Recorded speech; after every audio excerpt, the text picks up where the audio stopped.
20 years,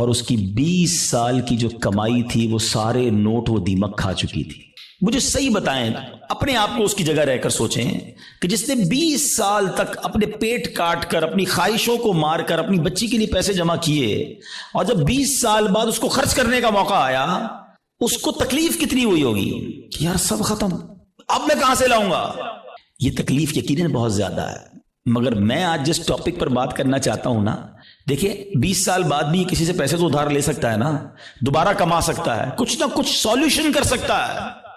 مگر اس شخص کی مایوسی اور اس شخص کی تکلیف کا اندازہ کیجئے کہ جو شخص زندگی بھر نمازیں پڑھتا رہا, سردی میں اٹھ کے وضو کر کے نمازیں پڑھتا رہا, رمضان میں روزے رکھتا رہا, حج بھی کیے, زکاتیں بھی دی, بہت بار شیطان نے بہکانے کی کوشش کی, وہ لڑتا رہا شیطان سے کہ نہیں میں نے گناہ نہیں کرنے.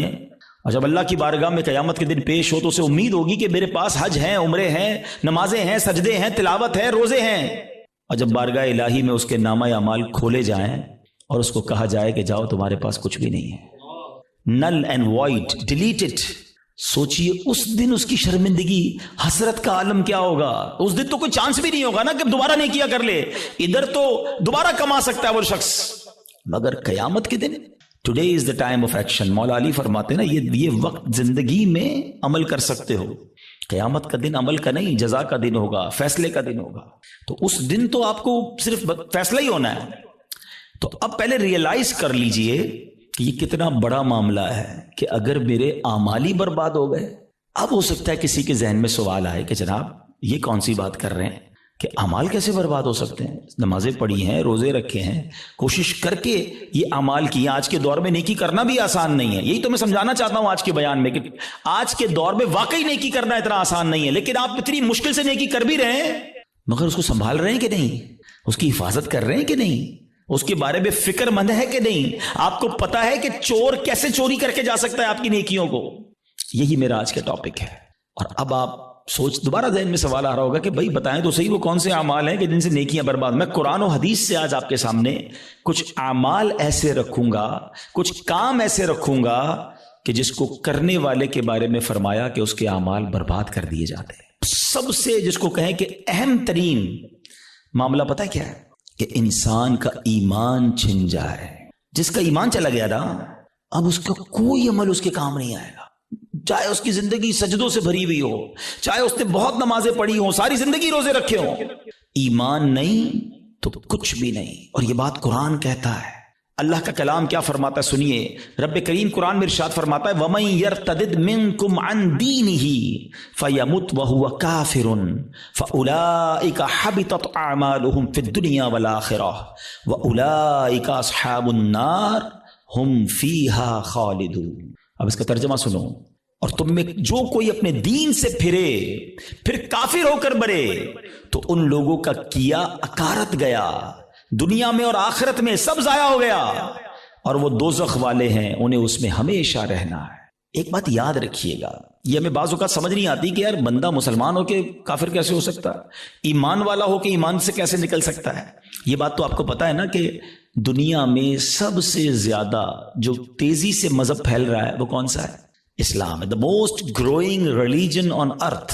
اس پوری کائنات میں سب سے تیزی سے الحمدللہ اسلام پھیل رہا ہے. لیکن یہ ون وے ٹریفک نہیں ہے کہ اگر کوئی مسلمان ہو سکتا ہے غیر مسلم, تو مسلمان بھی اسلام سے خارج ہو سکتا ہے. ٹھیک ہے, ایک حدیث پاک سناتا ہوں تاکہ یہ بات اور کلیئر ہو جائے گی. حدیث پاک کا مضمون ہے, نبی پاک علیہ الصلوۃ والسلام نے فرمایا کہ اولاد آدم مختلف طبقات میں, مختلف کیٹیگریز میں پیدا کی گئی ہے. 4 کیٹیگریز, 4 قسم بیان کی نبی پاک نے.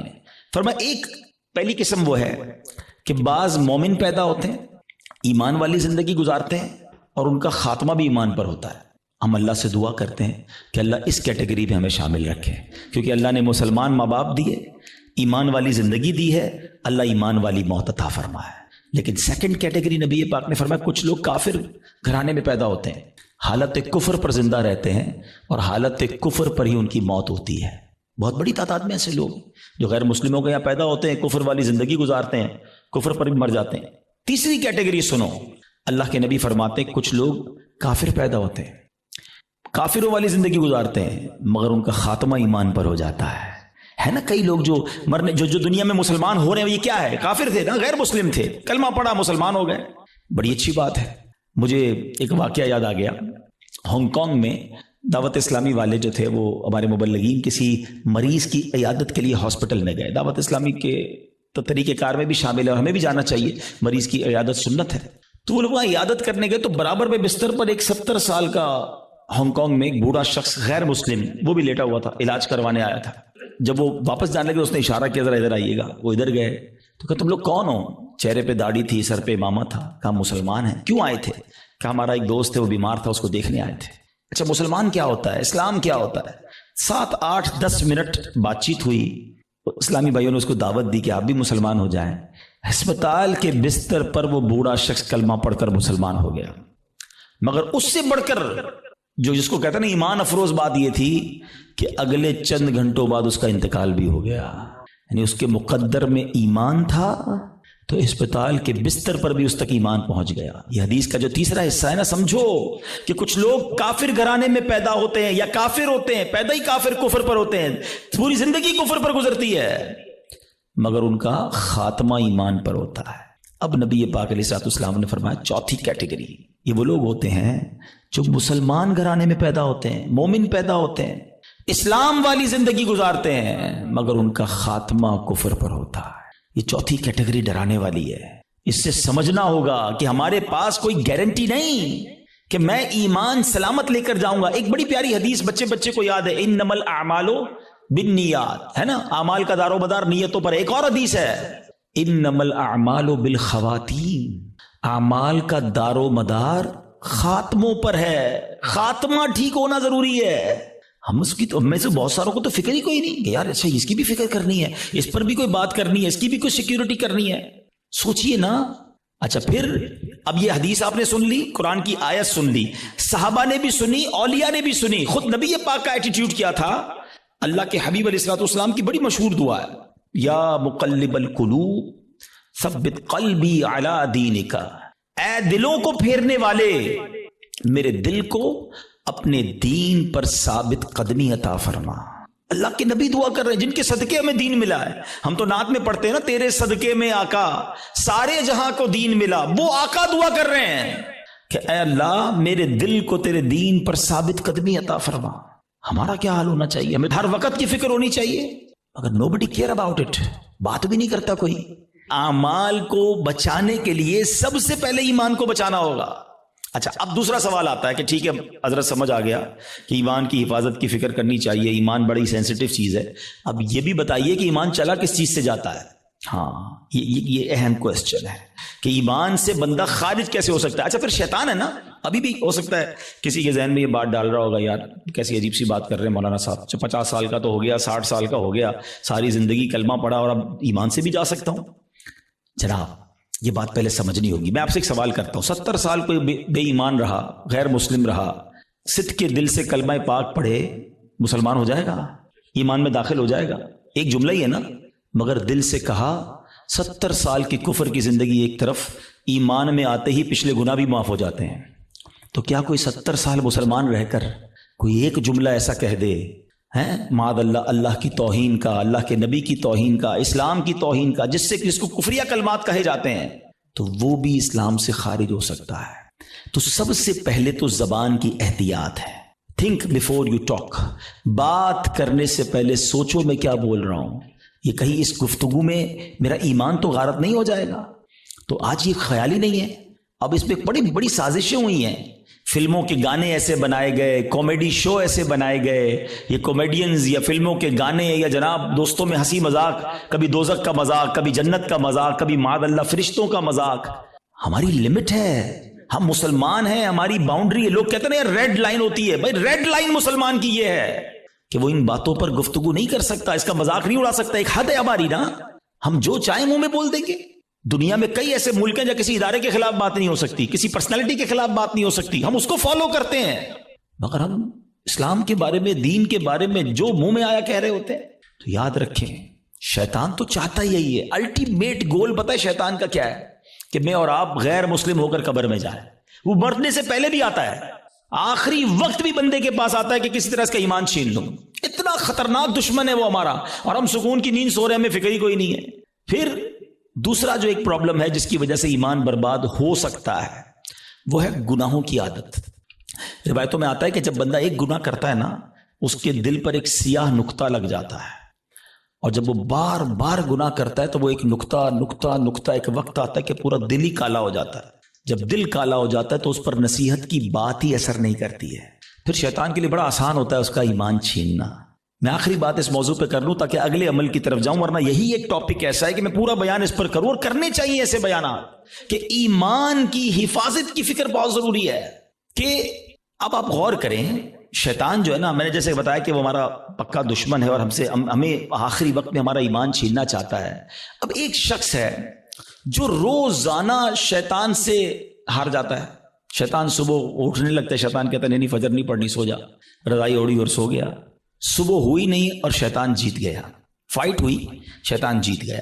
دوپہر ہوئی, ظہر نہیں پڑھنے دی, شیطان جیت گیا. مارکیٹ میں گیا, بے پردہ عورت گزری, شیطان نے کہا دیکھ لے, دیکھ لیا, شیطان جیت گیا. موبائل اٹھایا, حرام دیکھ لے, بری ویب سائٹ دیکھ لے, دیکھ لی, شیطان جیت گیا. کاروبار کرنے لگا, شیطان نے کہا جھوٹ بول دے, جھوٹ بولا, شیطان جیت گیا. دھوکہ دے دے, دھوکہ دیا, شیطان جیت گیا. سود کما لے, سود کا کام کیا, شیطان جیت گیا. جس سے روز شیطان جیت رہا ہے, مرنے سے پہلے والی جو فائٹ ہوگی ادھر بھی تو شیطان آئے گا نا اس کو سمجھانے کے لیے کہ ایمان درست نہیں ہے, مسلمان درست نہیں ہے, اللہ کا کلمہ مت پڑھ. جو روز شیطان کی مان رہا ہے, کہیں مرنے سے پہلے بھی مان گیا تو اس کا کیا بنے گا؟ تو روز شیطان کی ماننے والے کے بارے میں یہ ڈر ہے کہ مرنے سے پہلے اس کا ایمان چھین لیا جائے گا. اور جو روز شیطان کو ہرا رہا ہے, سردی کے دن ہے, جی چاہتا ہے نہ اٹھوں, شیطان کہتا ہے سو جا, کہتا نہیں میں رحمان کا بندہ ہوں, شیطان کا بندہ نہیں, وہ فجر ادا کرتا ہے, شیطان کو ہراتا ہے. شیطان کہتا ہے حرام دیکھ, وہ نہیں دیکھتا, شیطان کو ہراتا ہے. شیطان کہتا ہے حرام کما, بڑے پیسے اس کام میں, وہ کہتا ہے نہیں حرام مجھے نہیں چاہیے. شیطان کو ہراتا ہے, بے پردگی سے اسے بچاتا ہے, وہ لڑتا ہے شیطان سے روزانہ. یہ فائٹ ساری زندگی رہے گی, یاد رکھو. اور جو روز شیطان سے لڑ رہا ہے نا, انشاءاللہ جب مرتے وقت شیطان اس کا ایمان چھیننے آئے گا نا, وہ ادھر بھی شیطان کی نہیں مانے گا, کلمہ پڑھ کر قبر میں چلا جائے گا. ہم بھول جاتے ہیں, وہ نہیں بھولتا. ہم سوتے ہیں, وہ نہیں سوتا. وہ جاگ رہا ہے, وہ ہم پر حملے کر رہا ہے, باریک حملے کرتا ہے. تو پہلی بات آج سمجھ جاؤ کہ ایمان سلامت لے کر قبر میں جانا یہ ہمارا الٹیمیٹ ٹارگٹ ہونا چاہیے ایٹ اینی کاسٹ. اگر ایمان میرے ہاتھ میں نہیں رہا تو میں تو گیا نا. تو ہمیں اس کی فکر بھی کرنی ہے, اس کے لیے دعائیں بھی کرنی ہیں. ہماری نمازوں میں, ہماری دعاؤں میں یہ شامل ہونا چاہیے. آپ بزرگوں کی دعائیں تو پڑھیں نا, نبی پاک کی دعائیں پڑھیں. ایمان کی سلامتی کا وہاں آپ کو ذکر ملے گا, ایمان کی حفاظت کا ذکر ملے گا. ہماری دعا کیا ہے؟ یا اللہ کاروبار میں برکت دے دے, صحت میں برکت دے دے, بڑا بنگلہ مل جائے, نوکری مل جائے. میں نہیں کہتا اللہ سے مت مانگو, اللہ کے سوا کس سے مانگیں گے؟ مگر آخرت بھی تو مانگو نا. قرآنی دعاؤں کو پڑھیں, اللہم ربنا آتنا فی الدنیا حسنہ, مگر فوراً کیا ہے؟ وفی الآخرۃ حسنہ.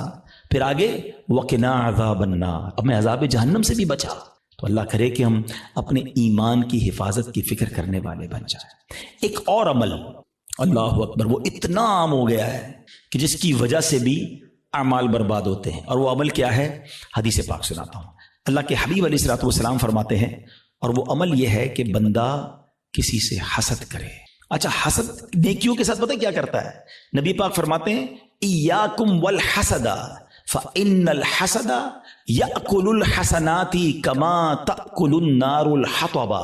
اللہ کے حبیب فرماتے ہیں حسد سے بچو, وہ نیکیوں کو اس طرح کھا جاتا ہے جیسے آگ خشک لکڑی کو کھا جاتی ہے. اب میں مثال دیتا ہوں. آپ نے لکڑی جلائی اور آگ جلائی اس پر, تھوڑی دیر بعد لکڑی کا کیا حال ہوگا؟ ختم نا, خاک ہو جائے گی. یہ پتہ کیا کرتے ہیں جو حسد کرنے والے ہوتے؟ سارا دن نمازیں پڑھی, روزے رکھے, صدقے کیے, رات آئی آگ لگائی اور سارے اعمال برباد کر دیے. یہ نیکیوں کو برباد کرنے والا کام ہے. اور حسد, اللہ اکبر, آج اتنا عام ہو چکا ہے. ہر دوسرے آدمی کو دوسرے سے حسد ہے, بلکہ بھائی کو بھائی سے حسد, بہن کو بہن سے حسد ہو گیا ہے. نبی پاک علیہ الصلوۃ والسلام فرماتے ہیں حسد سے بچو, کیونکہ حسد ایمان کو مونڈ دینے والا کام ہے. ایک اور حدیث پاک میں آتا ہے حسد ایمان کو ایسے برباد کرتا ہے, حدیث پاک کا مضمون ہے, جیسے سرکہ ایلوا شہد کو برباد کر دیتا ہے. اب سرکے کو شہد میں ڈالے, شہد کا کیا حال ہوگا؟ فرمایا یہ ایمان برباد کرنے والی بیماری ہے. مگر آج کوئی کسی کو خوشحال دیکھنے کے لیے تیار ہی نہیں ہے. اچھا, بعض اوقات پتہ کیا ہوتا ہے جب اس طرح کے بیان ہوتے ہیں, میں نے کہا نا یہ لڑائی جاری رہے گی, اس بیان کے دوران بھی شیطان ساتھ چل رہا ہوگا. ہیں. کسی کے ذہن میں سوال کر رہا ہوگا یار مولانا صاحب بات تو ٹھیک کر رہے ہیں مگر میں تو حسد نہیں کرتا. وہ آپ کو یہ سمجھے کلیریفائی کر رہا ہے کہ بات ٹھیک ہے مگر میں تو حسد نہیں کرتا. نہیں، ایسے نہیں شیطان کو حملہ کرنے دیں گے. آج مقابلہ کریں گے انشاءاللہ.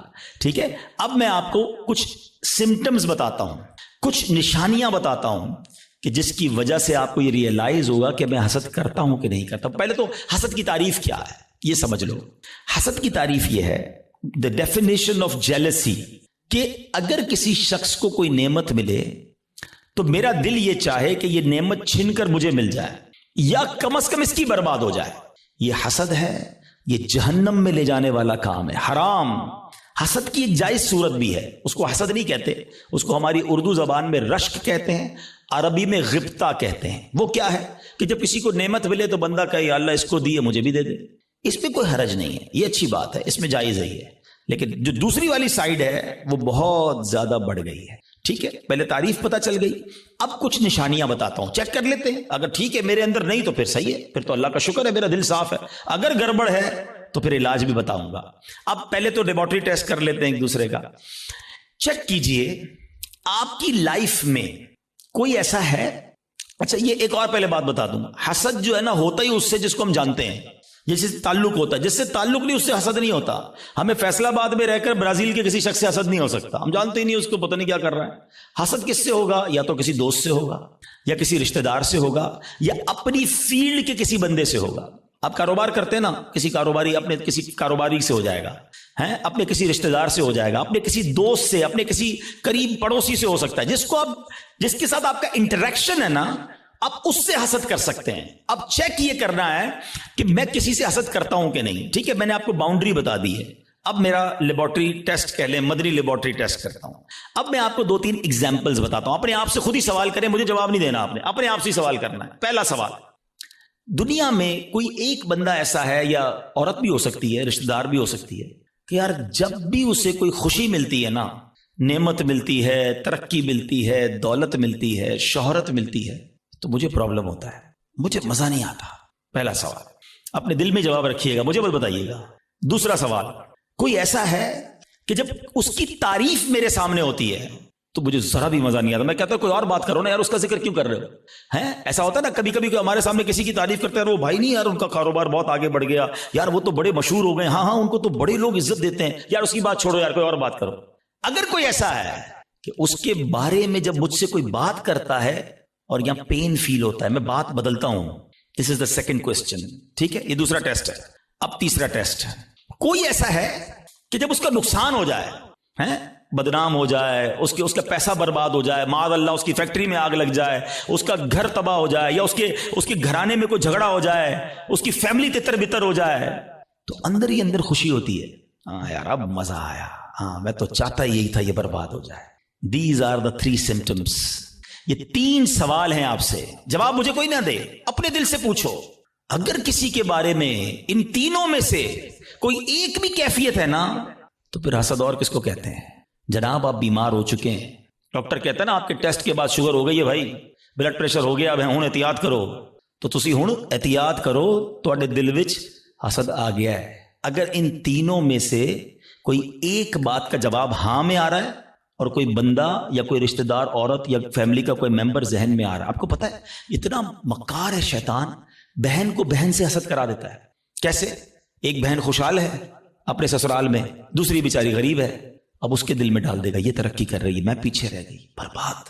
نیکیاں اچھا جس سے حسد کر رہے ہیں نا، ہم اس کا بگاڑ کچھ نہیں سکتے. ایک اور بات سن لینا، آج حسد اتنی خطرناک بیماری ہے کہ حسد ہو گیا تو جل خود ہی رہا ہوں میں، اس کا کچھ نہیں بگڑ رہا، وہ ترقی کیے جا رہا ہے، نہ رات کو نیند آ رہی ہے، اسی کے بارے میں سوچی جا رہا ہوں، دل الگ جل رہا ہے. قیامت کی آگ تو الگ ہے، ابھی سے دل جل رہا ہے. یہ اتنی خطرناک بیماری ہے. حسد کے دنیاوی سمٹمز بتاؤں آپ کو، ہمیں بہت سارے لوگ ملتے ہیں، آ کر کان میں کہتے ہیں، کبھی پرچی دیتے ہیں، نیند نہیں آتی، سکون نہیں ہے، میں سوچتا بہت ہوں.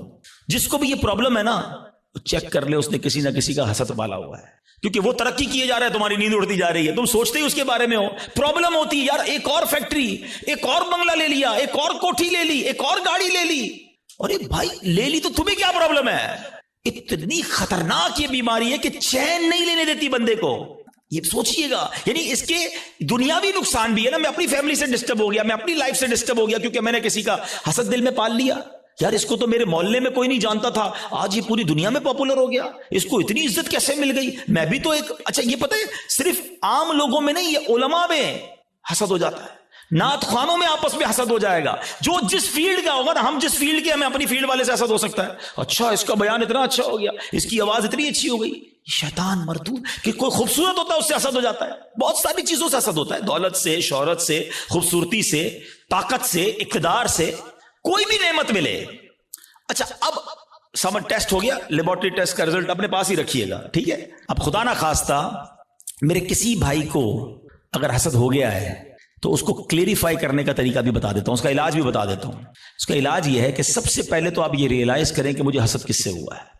اچھا حسد کس سے ہوا اور کیوں ہوا ہے؟ کسی کے مال سے ہو جاتا ہے، کسی کی خوبصورتی سے ہو جاتا ہے، کسی کی شہرت سے ہو جاتا ہے، واٹ ایور کوئی ریزن ہوگا نا، وہ ریزن پہلے آپ ریئلائز کر لیں. پہلا طریقہ یہ ہے، پہلا علاج یہ ہے کہ آپ اللہ سے دعا کریں کہ اللہ میرے دل کو حسد سے پاک کر دے، میرے دل کو گندگی سے پاک کر دے، دل کی ساری بیماریوں سے پاک کر دے. ایک تو دعا ہے، اللہ کریم ہے، قبول فرما لے گا تو دل پاک ہو جائے گا.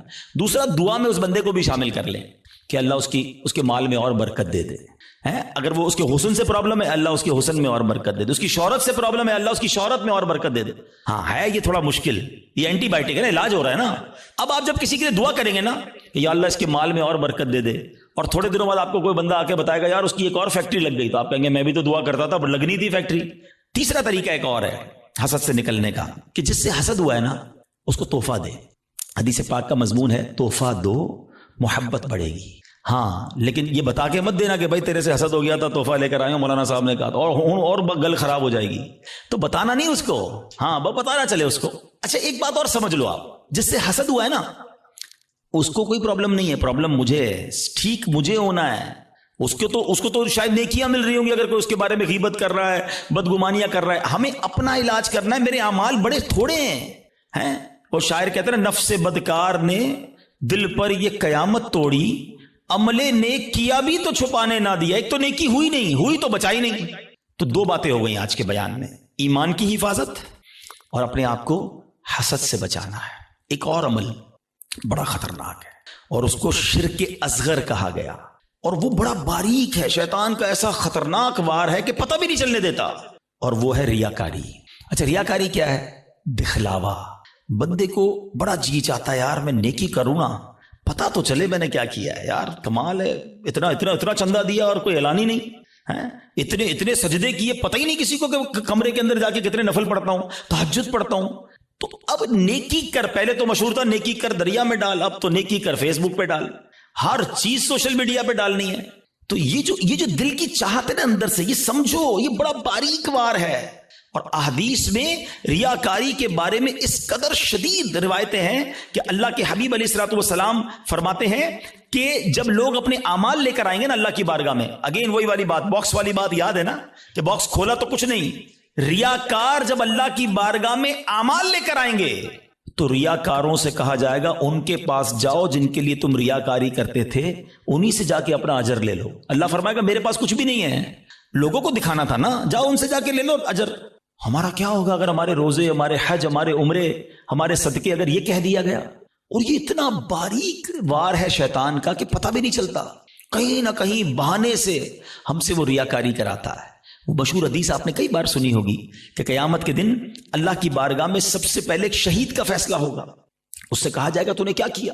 اللہ فرمائے گا میں نے تجھے اتنی نعمتیں دی. وہ مانے گا یا اللہ ہاں مجھے نعمتیں ملی. حدیث کا خلاصہ ہے اللہ فرمائے گا تو نے کیا کیا؟ کہا یا اللہ میں نے تیری راہ میں جہاد کیا، لڑتے لڑتے شہید ہو گیا، جان دے دی تیری بارگاہ میں. یعنی آپ سوچو یار جان دینے سے بڑھ کر تو کچھ نہیں ہے نا.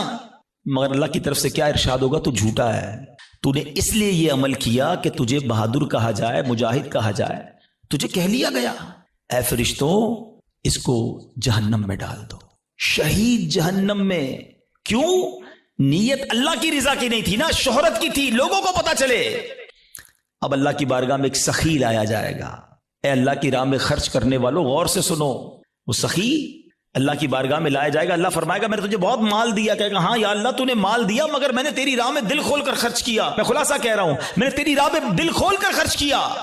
ارشاد ہوگا کہ تو جھوٹا ہے، تو نے اس لیے کیا کہ تجھے سخی کہہ لیا جائے، اے فرشتوں اس کو بھی اٹھا کر جہنم میں ڈال دو۔ دنیا میں سخی مشہور ہو گئے تھے نا، بس اب جہنم میں جاؤ۔ تیسرا، قرآن کا قاری لایا جائے گا، علم سکھانے والا لایا جائے گا۔ اللہ کہے گا تجھے اتنی نعمتیں دی، وہ کہے گا ہاں مولا نعمتیں ملی، میں تو لوگوں کو علم پڑھاتا تھا، تیرا دین پڑھاتا تھا، قرآن پڑھاتا تھا۔ فرمایا تو جھوٹا ہے، تو نے اس لیے کیا کہ تجھے عالم کہا جائے، قاری کہا جائے۔ اے فرشتوں اس کو بھی اٹھا کر جہنم میں ڈال دو۔ کبھی بھی سیٹسفائی نہ ہوا کریں، پلیز ٹرائی ٹو انڈرسٹینڈ۔ شیطان مردود پہلی کوشش یہ کرتا ہے ہماری نیکیاں نہ ہوں، اور دوسری کوشش یہ کرتا ہے کہ اچھا نیکیاں کر لی نا، اب اس کو نل اینڈ وائڈ کیسے کروں، ڈیلیٹ کیسے کرواؤں، ضائع کیسے کرواؤں۔ ادھر ہم مار کھا جاتے ہیں، ادھر ہم سوچتے ہی نہیں ہیں۔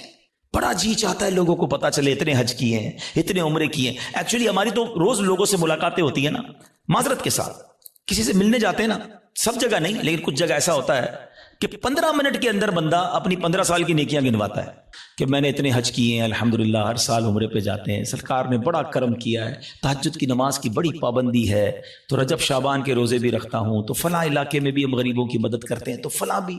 بندہ کہے آئی صاحب کس نے پوچھا تھا یہ سب آپ سے؟ ہم نے تو طبیعت پوچھی تھی آپ کی، آپ نے طبیعت کے جواب میں پوری لسٹ نکال کے دے دی۔ اچھا اب ذرا میں چوٹ کرنے کے لیے کہہ رہا ہوں کہ جو بندہ 15 سال پرانا حج یاد رکھے ہوئے ہے، اس کو آج صبح جو جھوٹ بولا ہے وہ یاد ہے؟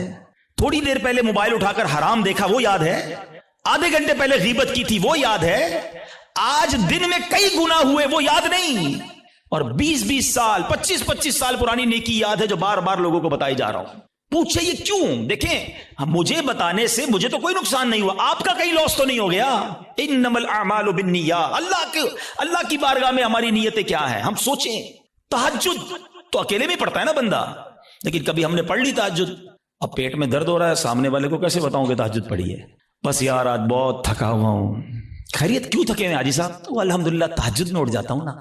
اچھا آپ تہجد بھی پڑھتے ہیں؟ اور ہن دل وچ ٹھنڈ پی گئی، اینو پتہ چل گیا اسی تہجد گزارنے، وہ نہیں بلو ٹک آتا ہے